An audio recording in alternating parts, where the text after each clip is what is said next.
For centuries, the priests of ancient Egypt were seen only as religious leaders, respected figures who conducted rituals before the gods. But what if that was just a facade? What if, behind the robes, the temples, and the offerings, there existed a secret order of men and women who held knowledge so powerful and so transformative that it had to be hidden from humanity for more than 3,000 years?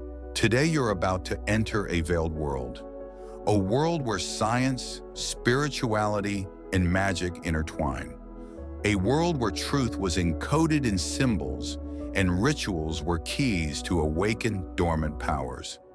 Welcome to the mysteries of the priests of ancient Egypt. To the Egyptians, priests were not just religious figures. They were scientists, doctors, architects, philosophers, and magicians. They were the guardians of Heka, the vital force, the magical power that moves all things. From a very young age, they were chosen and taken to temples like Karnak, Heliopolis, or Abydos, where they underwent decades of physical, mental, and spiritual training. There, they studied astronomy, anatomy, sacred geometries, and the secrets of the soul. Only the most prepared had access to the hidden teachings, those that could not be recorded on papyrus, but passed down only through direct experience in silent rituals. But what exactly did these priests know? They understood universal laws that modern science is only now beginning to explore. They knew the human body as an energetic temple, understood the pineal gland, the inner eye, and how to activate it through sound, breath, and deep meditation.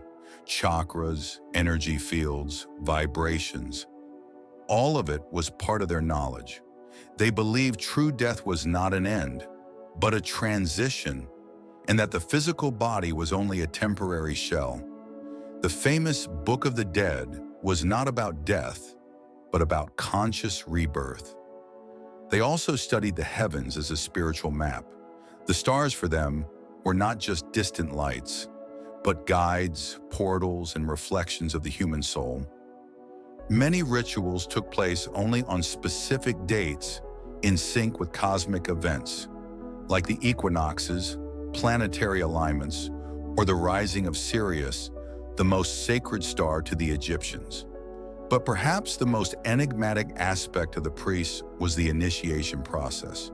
To ascend within the sacred orders, the initiate went through intense trials, prolonged fasting, absolute silence, purification rituals with sacred oils, isolation in dark chambers, and even simulations of death.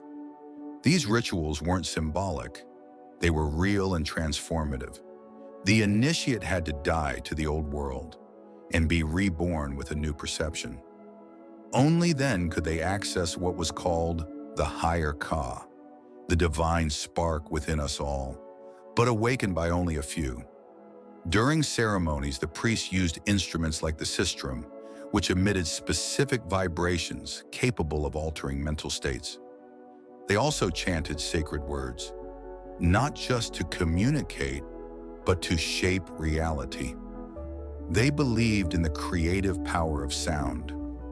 Words weren't just communication, they were magic.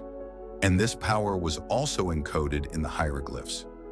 Each Egyptian symbol holds more than one meaning: literal, metaphorical, and spiritual. The Eye of Horus, for example, represents parts of the human brain, as if the Egyptians understood neuroscience long before modern medicine. Other symbols, like the Ankh, the key of life, reveal teachings about the union of masculine and feminine, matter and spirit, life and eternity. It's impossible to ignore the depth of these messages. And even today, many scholars believe that the hieroglyphic language was designed to activate specific regions of the brain, functioning as keys to internal portals of consciousness. Most impressively, much of this knowledge influenced other cultures. The Greeks studied in Egypt. Philosophers like Pythagoras, Plato, and Socrates drank from this source. The mystical figure Hermes Trismegistus, the foundation of alchemy and Hermetic philosophy, is a fusion of the Egyptian god Thoth with Greek understanding. And from there, the esoteric schools of the West were born. That's why so many modern orders, like Freemasonry, the Rosicrucians, and various contemporary esoteric schools, still study Egyptian rites, because within them lies a symbolic structure of thought where every gesture, number, color, and sound has a purpose. The Egyptian temple was not merely a physical place. It was a map of the human soul, with corridors symbolizing inner challenges and chambers representing levels of consciousness. Some say the Egyptian gods themselves were not deities, but universal archetypes, symbolic manifestations of cosmic forces within each of us. Isis, the divine mother; Horus, the solar child; Set, the destroyer of illusion. By understanding these figures as parts of a grand spiritual drama, the initiates could better understand themselves. In this sense, the Egyptian pantheon was an advanced psychological language, millennia before Jung or Freud. But why was this knowledge hidden? Why such efforts to keep it secret?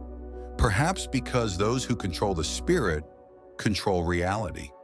And the priests knew that once awakened, a human being can no longer be controlled. Today, much of this knowledge is being rediscovered, but much still lies buried in temples lost beneath the sands, in misunderstood symbols, in ancient myths waiting to be decoded. The priests of ancient Egypt were not merely servants of the gods. They were bridges between worlds, guardians of a truth we may not yet be ready to fully accept. But what you discovered today is only the beginning. If this dive into the occult fascinated you, leave a like, subscribe to the channel, and turn on the bell. Every week, we reveal another fragment of forgotten ancestral wisdom. The journey is only beginning.